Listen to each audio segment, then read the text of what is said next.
আকাশবাণী শিলচর আঞ্চলিক সংবাদ পড়ছি সৌমিত্র চৌধুরী। মুখ্যমন্ত্রী ডক্টর হিমন্ত বিশ্ব শর্মা গতকাল দিসপুর জনতা ভবনে ভুটানে কৃষি ও পশুপালন মন্ত্রী ইউয়ান্টেন ফ্লুন্টুর সঙ্গে কৃষি, বাণিজ্য, পর্যটন, শিক্ষা এবং বিদ্যুৎ ক্ষেত্রে আরও বেশি উন্নয়নের জন্য আসাম ও ভুটানের মধ্যে সহযোগিতা শক্তিশালী করার বিষয় নিয়ে আলোচনা করেছেন।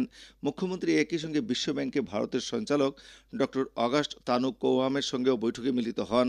বৈঠকে রাজ্যে প্লাগ অ্যান্ড প্ল্যাগ শিল্প উদ্যানের পরিকাঠামো নির্মাণ, কৃষি ও আনুষঙ্গিক ক্ষেত্রগুলিকে অগ্রাধিকার দেওয়ার বিষয় নিয়েও আলোচনা করা হয়েছে।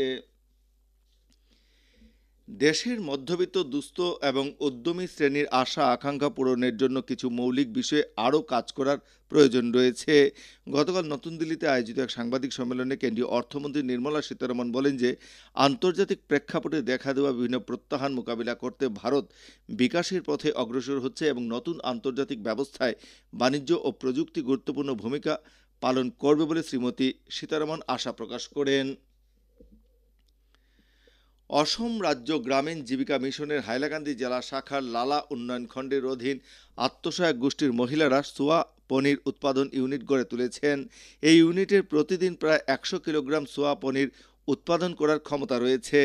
অসম গ্রামিকা জীবন মিশনের হাইলাকান্দি জেলা প্রকল্প ব্যবস্থাপক সৌমিত্র দে আমাদের সংবাদদাতাকে জানিয়েছেন যে ইউনিটে উৎপাদিত সোয়া পনিরের নাম টফু রাখা হয়েছে। টফু বাজারের প্রচলিত পনিরের তুলনায় অনেক বেশি পুষ্টিকর। এতে প্রোটিনের মাত্রা বেশি এবং ফ্যাটের মাত্রা অত্যন্ত কম। শ্রী দে আরও জানান যে লালা 4টি গ্রাম পঞ্চায়েতে প্রায় 6000 মহিলা প্রত্যক্ষ ও পরোক্ষভাবে এই প্রকল্পের সঙ্গে যুক্ত রয়েছেন। উৎপাদিত পণ্য বাজারজাত করতে আত্মসহায়ক গোষ্ঠী সদস্যদের সক্রিয় ভূমিকা থাকবে বলেও শ্রী দে জানান। হাইলাকান্দির জেলা আয়ুক্ত নিশাক হিবারে গৌতম জেলা সমাজ কল্যাণ বিভাগের পোষণ অভিযানের জেলা সমন্বয়ক চুক্তিভিত্তিক কর্মচারী রজত চক্রবর্তীর বিরুদ্ধে ম্যাজিস্ট্রেট পর্যায়ের তদন্ত ঘোষণা করেছেন। সারা আসাম ছাত্র সংস্থা আসুর অভিযোগের ভিত্তিতে জেলা আয়ুক্ত এই নির্দেশ দিয়েছেন। উল্লেখ্য, আসুর হাইলাকান্দি শাখার পক্ষ থেকে রজত চক্রবর্তী MSMকে তহবিলে প্রায় 90 লক্ষ টাকা সহ বেশ কয়েকটি প্রকল্পের অর্থ আত্মসাৎ করার অভিযোগ করেছে। এছাড়া শ্রী চক্রবর্তীর দরপত্র প্রক্রিয়া এড়িয়ে আত্মীয়কে ভেন্ডার হিসেবে নিযুক্ত করে নিম্নমানের সামগ্রী সরবরাহ করেছেন বলেও অভিযোগ রয়েছে।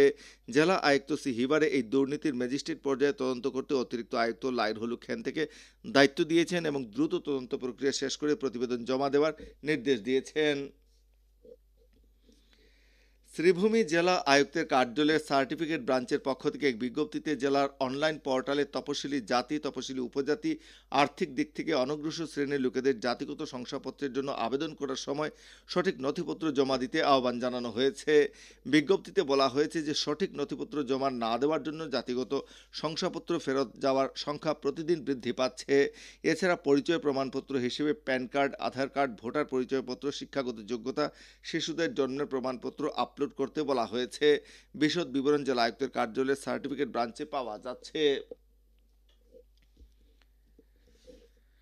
লায়ন্স ক্লাব অফ শিলচর সেন্ট্রালের ব্যবস্থাপনায় প্রতি বছরের মতো এবারও আগামী 2রা মার্চ সকাল 11টায় শিলচর নর্মাল স্কুল প্রাঙ্গণে 21তম গণবিবাহের আয়োজন করা হয়েছে।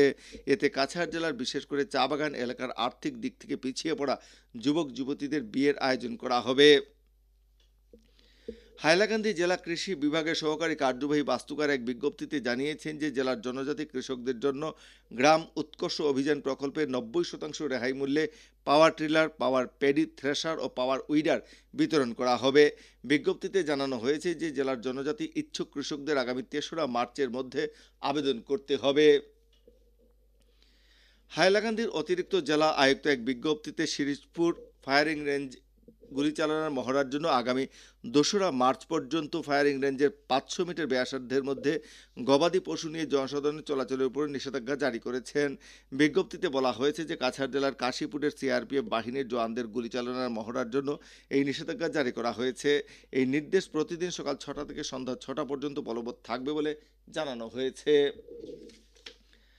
হাইলাকান্দি জেলা ক্রীড়া সংস্থা আয়োজিত T20 নকআউট ফুটবল প্রতিযোগিতার গতকালের খেলায় royal association of blood mouth club বিজয়ী হয়ে সেমিফাইনালে প্রবেশ করেছে।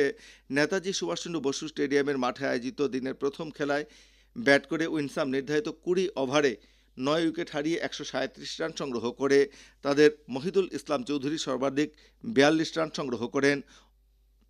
অন্যদিকে রয়্যালের শহীদ আফ্রিদি, আজহার হোসেন ও জামাল আহমেদও 3টি করে উইকেট দখল করেন।